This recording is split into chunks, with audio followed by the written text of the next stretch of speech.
Mister Mrs cooking আর্টে আপনাদের সকলকে জানাই আরো একবার স্বাগত। আজকে চলে এসেছি আবার একটা সুন্দর আর ইউনিক রেসিপি নিয়ে। আজকের রেসিপি কিন্তু একদম খুবই ইউনিক। যারা একটু নিরামিষ রান্না পছন্দ করেন আর যারা পছন্দ করেন না তাদের জন্য কিন্তু আজকে সবার জন্য আজকে একটা অসাধারণ ইউনিক রেসিপি। আজকের যে রেসিপিটা সেটা অনেকেই থাম্বনেল দেখে কিন্তু মনে করেছেন এটা অমলেটের রেসিপি।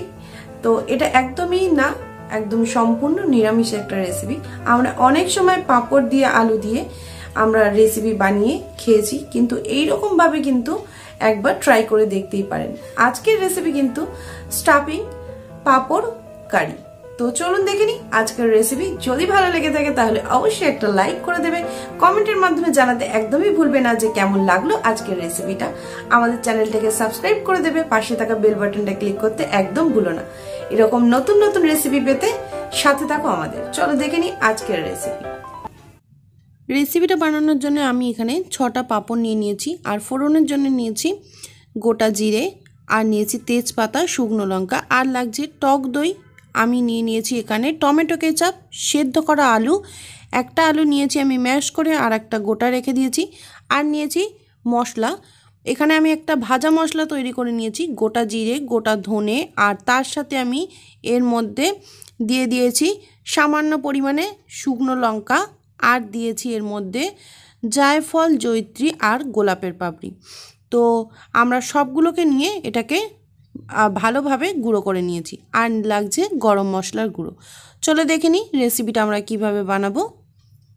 আমরা একটা পাত্রের মধ্যে আমরা তেল দিয়ে নিয়েছি, আর আমি কিন্তু দিয়েছি এর মধ্যে সর্ষের তেল। প্রথমে আমরা স্টাফিংটাকে বানাবো, আর এর মধ্যে দিয়ে দিয়েছি কালো জিরে।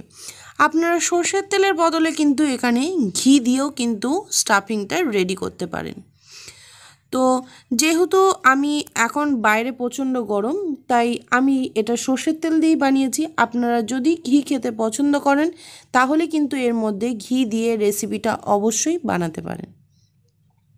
আমি এর মধ্যে কালো জিরে আর সামান্য পরিমাণে 1 টেবিল চামচ মতো সর্ষের তেল দিয়ে নিয়েছি। দেওয়ার পরে আমি ম্যাশ করা যে আলুটা সেটাকে আমরা দিয়ে দিয়েছি। আর আপনারা এখানে আলুর সাথে বা পনির ইউজ করতে পারেন, সেটাও ইউজ করতে পারেন, বা আলুর মধ্যে ধনেপাতা কুচানো এটাও দিতে পারেন। দেওয়ার পরে আমি এর মধ্যে কিন্তু দিয়ে দেব, আমি বেশি কিছু দেব না, আমি দিয়ে দেব সামান্য পরিমাণে হলুদ, আর দিয়ে দেব স্বাদ মতো এর মধ্যে নুন। আর যেহেতু আমি হলুদটা দিয়ে আলুটা সেদ্ধ করিনি, তাই এখানে সামান্য পরিমাণে হলুদ দিচ্ছি, আর স্বাদ মতো দিচ্ছি নুন। কারণ সেদ্ধ করার সময় নুন দেওয়া ছিল, তার জন্য আমি অল্প পরিমাণ নুনটা দিয়েছি। আর দিয়ে দেব কিছুটা, আমি 2-1টা চিনি দেব। যদি আপনারা মনে করেন যে আপনারা এখানে সুগার ইউজ করবেন না, তাহলে আপনারা সেটাকে স্কিপ করে যেতে পারেন, কিন্তু এর মধ্যে চিনিটা দিলে কালারটা কিন্তু খুব সুন্দর আসবে, আর ভালো কিন্তু টেস্ট আসবে। আমরা এর মধ্যে চিনিটাকে দিয়ে দিয়েছি। আর দিয়ে দিলাম কিন্তু ভাজা মশলা। ভাজা মশলাটা এটা অবশ্যই রেডি করবেন, আর ভালোভাবে এটা না দিলে কিন্তু স্টাফিংটা একদমই ভালো লাগবে না। আর যাদের কাছে ড্রাই গোলাপের পাপড়ি নেই তাহলে কিন্তু ড্রাই গোলাপের পাপড়ি না দিতেও পারেন। এর মধ্যে আমি কিন্তু মিশিয়ে দিয়েছি, বা এর মধ্যে দিয়েছি গরম মশলার গুঁড়ো, সেটাকে দিয়ে দিয়েছি। আর দিয়ে দেব এর মধ্যে চাট মশলা। আপনারা যদি চান চাট মশলাটা দিতেও পারেন, আবার সেটা অপশনাল, আবার নাও দিতে পারেন। আমি এর মধ্যে গরম মশলার গুঁড়ো দিয়ে দিচ্ছি। দেওয়ার পরে এটাকে আমি ভালো করে কিন্তু মিশিয়ে নিচ্ছি। আবারও বলছি, চাট মশলাটা অপশনাল, যদি আপনারা মনে করেন যে এতে দেবেন না তাহলে না দিতে পারেন। এর মধ্যে একটু পাতিলেবুর রসও দিতে পারেন, তাহলেও কিন্তু ভালো খেতে লাগবে। এরপরে আমি নিয়ে নিয়েছি একটা পাত্রের মধ্যে 6টা পাঁপড় নিয়েছি। আপনারা যেরকম পাঁপড়টা নেবেন সেইভাবেই কিন্তু স্টাফিংটা সেই পরিমাণ রেডি করবেন। আর আমি একটা পাত্রের মধ্যে নিয়ে নিয়েছি জল। পাঁপড়টাকে আমরা জলের মধ্যে দেব, দিয়ে কিন্তু রেখে দেব না, জলের মধ্যে দিয়েই আমরা সঙ্গে সঙ্গে পাঁপড়টাকে ঝেড়ে কিন্তু ভালোভাবে তুলে নিচ্ছি। পাঁপড়টাকে আমরা জল থেকে ভালো করে ঝেড়ে তুলে নিয়েছি। এবার তুলে নেওয়ার পরে আমরা যে স্টাফিংটা রেডি করেছিলাম, এবার কিন্তু পাঁপড়ের মধ্যে সেই স্টাফিংটা দিয়ে দেব। আমরা এখানে আলু স্টাফিং করেছি, আপনি চাইলে এর মধ্যে কিন্তু দিয়ে দিতে পারেন পনির বা কোনো চিকেনের স্টাফিংও দিতে পারেন, সেটাও আপনি করতে পারেন। যেহেতু আমি নিরামিষ করেছি এখানে আলু স্টাফিং দিয়ে নিয়েছি। আর দেওয়ার পরে কিন্তু আমি এর মধ্যে স্টাফিংটা দেব। আর আমি দু সাইড থেকে আগে ফোল্ড করব, করার পরে ভালো করে এটাকে প্রেস করে চেপে দেব।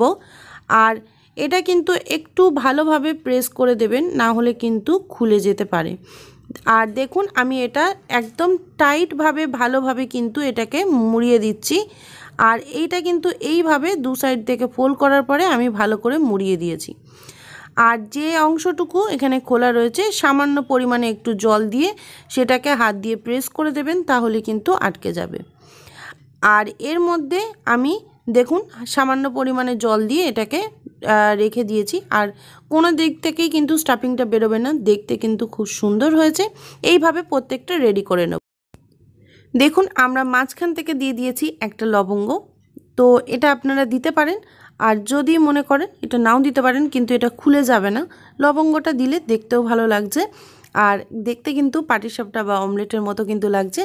চলুন এরপরে আমরা এটাকে তেল নিয়ে নিয়েছি। আর যেহেতু আমরা এটাকে ডিপ ফ্রাই করব, তা আমরা একটু বেশি পরিমাণেই তেল নিয়েছি। নেওয়ার পরে তেলটা হালকাভাবে গরম হয়ে যাওয়ার পরে আমরা পাঁপড়গুলোকে দিয়ে দিয়েছি। আর পাঁপড়টাকে দিয়ে কিন্তু আমরা ভালোভাবে কিন্তু ভেজে নেব। তো দেখুন এইভাবেও কিন্তু পাঁপড়ের তরকারি রান্না করলে একদম একটা ইউনিক আর খুব সুন্দর কিন্তু এই রেসিপিটা খুব সহজেই বাড়িতে বানানো যায়। যে কোনো অতিথি আসলে এরকম সুন্দর রেসিপি কিন্তু আপনারা কিন্তু পরিবেশন করতেই পারেন। দেখুন পাঁপড়টাকে আমরা ভালোভাবে ভেজে নিচ্ছি। আমরা বেশি লাল করব না, কারণ বেশি লাল করলে পাঁপড়টা তিতো হয়ে যেতে পারে। তাই পাঁপড় আমরা যেহেতু তরকারিতে দেব, তাই পাঁপড়টা আমরা হালকাভাবেই কিন্তু ভেজে নেব। দেখুন পাঁপড়গুলো খুলে যাচ্ছে না, খুব সুন্দরভাবে কিন্তু এটা রেডি হয়ে যাচ্ছে। আর এরপরে আমি প্রত্যেকটা পাঁপড় একইভাবে কিন্তু ভেজে নেব। দেখুন পাঁপড়গুলো কিন্তু আমরা ভালোভাবে ভেজে নিয়েছি। ভেজে কিন্তু আমরা একটা পাত্রের মধ্যে পাঁপড়গুলোকে কিন্তু তুলে নিয়েছি। দেখুন আমি কিন্তু খুব লালচে করে ভাজিনি, হালকা ব্রাউন করে ভেজে নিয়েছি। আর এরপরে কিন্তু আমরা আলুগুলোকেও ভেজে নেব। যেহেতু আলুটাকে সেদ্ধ করা, আর বেশি পরিমাণ একদম সেদ্ধ করবেন না, মানে গলে যাচ্ছে সেরকম না, একটু হালকা শক্ত রেখে সেরকম সেদ্ধ করবেন। এরপরে আমরা আলুটাকেও ভেজে নিচ্ছি। আলুটাকে ভেজে নেওয়ার পরে আমরা আলুটা একটু হালকা ব্রাউন করার হওয়ার পরে আমরা এটাকে তুলে নিচ্ছি। আমরা আলুগুলোকে হালকা ব্রাউন করে ভেজে তুলে নিয়েছি। এরপরে আমি এর মধ্যে দিয়ে দিয়েছি একটা তেলটাকে তুলে নিয়েছি, আর কড়াইয়ের মধ্যে দিয়ে দিয়েছি 2 টেবিল চামচ মতো সর্ষের তেল। সর্ষের তেলটা দেওয়ার পরে তেলটা একটু গরম হয়ে গেলে এর মধ্যে আমরা দিয়ে দেব ফোড়ন। আর ফোড়নে কিন্তু আমি দিচ্ছি গোটা জিরে। আমি এর মধ্যে বেশি কিছু কিন্তু দিচ্ছি না, গোটা জিরে দিয়ে দিচ্ছি। আর দিয়ে দেব একটা তেজপাতা আর শুকনো লঙ্কা। আমি এই ফোড়নটাই দিয়েছি, আর কিছু দেবো না এর মধ্যে। দেওয়ার পরে আমি ভালোভাবে এটাকে নেড়ে নিচ্ছি। আর নেড়ে নেওয়ার পরে আমরা কিন্তু এর মধ্যে দিয়ে দেব আলুগুলো। আগে আলুগুলোকে দিয়ে দেব, তারপরে কিন্তু আমরা এটা রেডি করে নেব। আমরা দেখুন ফোড়নটা আমাদের একদম রেডি হয়ে গেছে। আমি আঁচটাকে একদম কমিয়ে দিয়েছি যাতে এগুলো পুড়ে না যায়। এরপরে আলুগুলোকে দিয়ে আমরা ভালোভাবে কিন্তু নেড়ে নিচ্ছি। আর এর মধ্যে কিন্তু আমি দিয়ে দেব আদা কোরানো। আমরা আদাটাকে কুড়িয়ে নিয়েছি 1 টেবিল চামচ মতো। দেওয়ার পরে আমি ভালোভাবে কিন্তু এটাকে নাড়িয়ে দিচ্ছি। আর নাড়িয়ে দেওয়ার পরে আমি কিন্তু মশলাগুলো এর মধ্যে দিয়ে ভালোভাবে কষে নেব।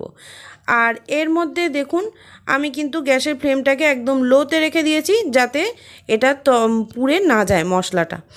এর মধ্যে আমরা দিয়ে দেব সেই ভাজা মশলাটা। আমি যে ভাজা মশলাটা রেডি করেছিলাম সেই ভাজা মশলাটাই আমি দিয়ে দিচ্ছি, কারণ এটার মধ্যে অলরেডি জিরে গুঁড়ো, ধনে গুঁড়ো সবই আছে। আমি লিখে দেবো ডেসক্রিপশানে, আপনারা দেখে নেবেন ভাজা মশলাটা। আর ভাজা মশলাটা দেওয়ার পরে আমরা ভালো করে কিন্তু এটা নেড়ে নিচ্ছি। আলুটাকে ভালোভাবে নেড়ে নিয়েছি। আর এর মধ্যে আমরা দিয়ে দেব এবার টমেটো কেচাপটা। আপনারা এর মধ্যে টমেটো কেচাপের ছাড়াও যদি না থাকে টমেটো ইউজ করতে পারেন। আমার হাতের কাছে টমেটোটা ছিল না, যার জন্য আমি টমেটো কেচাপ ইউজ করেছি। আর তারপরে টমেটো কেচাপটা দিয়ে আমি এটাকে ভালোভাবে নেড়ে নিয়ে আমি কিন্তু এর মধ্যে দিয়ে দিচ্ছি দই আর কাজু বাদাম পেস্টটা। আমি এখানে দই আর কাজু বাদামটা নিয়েছি। কাজু বাদাম নিয়েছি 4 থেকে 5টা, আর দই এখানে রয়েছে 3 টেবিল চামচ মতো, 3 থেকে 4 টেবিল চামচ মতো। আর এর মধ্যে দিয়ে দিচ্ছি স্বাদ মতো চিনি। আর এরপরে আমরা মশলাটাকে খুব ভালো করে কিন্তু কষিয়ে নেব। অবশ্যই মশলাটাকে খুব ভালোভাবে কষিয়ে নেবেন। আর দিয়ে দিয়েছি আমি হলুদ। যেহেতু আমি এখানে আগে হলুদ ব্যবহার করিনি, তাই এর মধ্যে হলুদটাকে দিয়ে দিয়েছি। দেওয়ার পরে আমি এর মধ্যে দিয়ে দিচ্ছি কাশ্মীরি রেড চিলি পাউডার, যাতে কালারটা আরও সুন্দর হয়, যার জন্য কিন্তু কাশ্মীরি রেড চিলি পাউডারটা দিয়েছি। ঘরে থাকা উপকরণ দিয়ে কিন্তু আপনারা এই গ্রেভিটা সুন্দরভাবে বানিয়ে নিতে পারবেন। দেখুন, কাশ্মীরি রেড চিলি পাউডারটাকে দিয়ে আমরা মশলাটাকে খুব ভালো করে কিন্তু কষিয়ে নিচ্ছি। আর খুব সুন্দর কিন্তু একটা গন্ধ বেরিয়েছে। আপনারা বাড়িতে অবশ্যই এটা ট্রাই করবেন। এই নিরামিষ রেসিপিটা কিন্তু খুব দুর্দান্ত সুন্দর খেতে। আর মশলাটাকে দেখুন আমরা ভালোভাবে নাড়িয়ে নিয়েছি, কালারটা কিন্তু খুব সুন্দর চলে এসছে। এরপরে আমরা কিন্তু এর মধ্যে অ্যাড করব জল। যেহেতু মশলাটা আমাদের ভালোভাবে কষানো হয়ে গেছে, তেল ছাড়তেও আরম্ভ করে দিয়েছে, এরপরে আমরা এর মধ্যে দিয়ে দিয়েছি জল। আমরা এখানে দিয়ে দিয়েছি অল্প পরিমাণে জল, কারণ আমি বেশি ঝোল করব না, জাস্ট মাখা মাখা টাইপের হবে, তাই আমি এর মধ্যে জলটাকে দিয়ে দিয়েছি। দেওয়ার পরে আমি এটাকে ঢাকা দিয়ে কিছুক্ষণের জন্য হতে দেব। আর আমি একদম মিডিয়াম টু হাইতে রেখে দেব, যেহেতু আলুগুলো সেদ্ধ করা রয়েছে, তাই বেশিক্ষণ টাইমও লাগবে না। আমি 15 থেকে 20 মিনিটের মতো এটাকে নিয়ে নিয়েছি। দেখুন খুব সুন্দর একটা কালার এসছে, আর সাইড থেকে কিন্তু তেল ছেড়ে দিয়েছে। খুব ভালো কিন্তু এই রেসিপিটা আপনারা বানিয়ে দেখবেন, আর খেতেও কিন্তু খুব ভালো লাগে। এর মধ্যে দিয়ে দিচ্ছি আমরা পাঁপড়গুলো। এরপরে পাঁপড়গুলো আমরা দিয়ে দিচ্ছি। পাঁপড়গুলো কিন্তু দিলে কিন্তু কোনো রকম খুলে যাবে না বা ভেঙেও যাবে না। এইভাবে আমরা পাঁপড়গুলো দেওয়ার পরে এর মধ্যে কিন্তু দিয়ে দেব সামান্য পরিমাণে গরম মশলার গুঁড়ো। আর নিরামিষ রান্নাতে একটু ঘি দিলে কিন্তু ভালো লাগে, তো আমরা এর মধ্যে দিয়ে দেব লাস্টে গরম মশলার গুঁড়ো আর ঘি। পাঁপড়টাকে তার আগে আমরা ভালোভাবে এই কারিটার মধ্যে আমরা ভালোভাবে কিন্তু একটুখানি মাখিয়ে দেব, যাতে পাঁপড়টা কারিটার মধ্যে ভালোভাবে যাতে গ্রেভিটা ঢুকে যায়। এরপরে আমরা এটাকে খানিকক্ষণের জন্য বসিয়ে রেখে দেব, ঠিক 2 মিনিটের মতো। আর তার আগে কিন্তু আমরা দিয়ে দেব এর মধ্যে সামান্য পরিমাণে গরম মশলার গুঁড়ো। গরম মশলার গুঁড়োটা দেওয়ার পরে আমরা দিয়ে দেব এখানে 1 টিস্পুন মতো ঘি। আমি এখানে খুব সামান্য পরিমাণে ঘি ইউজ করছি, 1 টিস্পুন মতো আমি এখানে ঘি ইউজ করেছি। ঘি ইউজ করার পরে আমি এটাকে ভালো করে কিন্তু নাড়িয়ে দিয়ে 2 মিনিটের জন্য ঢাকা দিয়ে রেখে দেব। আর গ্যাসের আঁচটাকে আমি অবশ্যই বন্ধ করে দেব। দেখুন আমি এটা ঢাকা দিয়ে রেখে দিলাম, আর 2 মিনিট পরে আমি ঢাকনাটা খুলে দেখে নিচ্ছি। দেখুন খুব সুন্দর একটা কালার এসছে, আর পাঁপড়গুলো একদমই ভেঙে যায়নি, খুব ভালো খেতে। আর আমাদের কিন্তু রেডি হয়ে গেছে এরকম স্টাফিং পাঁপড়ের কারি। তো দেখুন দেখতে কিন্তু খুব সুন্দর লাগছে, দেখতে কিন্তু ওপর থেকে অমলেটের মতো লাগছে, কিন্তু একদমই না, খুব নিরামিষ একটা দুর্দান্ত রেসিপি আর ইউনিক রেসিপি। বাড়িতে কিন্তু চটজলদি বানিয়ে ফেলুন নিরামিষ দিনে এইরকম সুন্দর পাঁপড়ের রেসিপি। যারা নর্মাল প্রত্যেক দিন পাঁপড়ের তরকারি ভালো লাগছে না, এইভাবে কিন্তু আপনারা বানিয়ে নিতে পারেন অসাধারণ একটা পাঁপড়ের রেসিপি। তাহলে আমাদের রেডি হয়ে গেল একদম সুস্বাদু পুরভরা পাঁপড়ের কারি। তো যদি ভালো লেগে থাকে তাহলে অবশ্যই একটা লাইক করে দিও, কমেন্টের মাধ্যমে জানাতে একদমই ভুলো না যে কেমন লেগেছে। যারা এখনো পর্যন্ত আমাদের চ্যানেলটাকে সাবস্ক্রাইব করেছো, আমাদের পাশে রয়েছো, তাদেরকে অসংখ্য ধন্যবাদ। যারা নতুন বন্ধু আছো সাবস্ক্রাইব করনি, তারা খুব তাড়াতাড়ি সাবস্ক্রাইব করে নাও, কারণ আর নতুন নতুন রেসিপি পেতে আমাদের চ্যানেলটাকে সাবস্ক্রাইব করে পাশে থাকা বেল বাটনটা ক্লিক করে রাখো, যাতে নিত্য নতুন রেসিপির আপডেট সবার আগে তোমাদের কাছে পৌঁছে যায়। চলো আজকের মতো রেসিপি এই পর্যন্তই, আবারও ফিরে আসবো নতুন কোনো রেসিপি নিয়ে।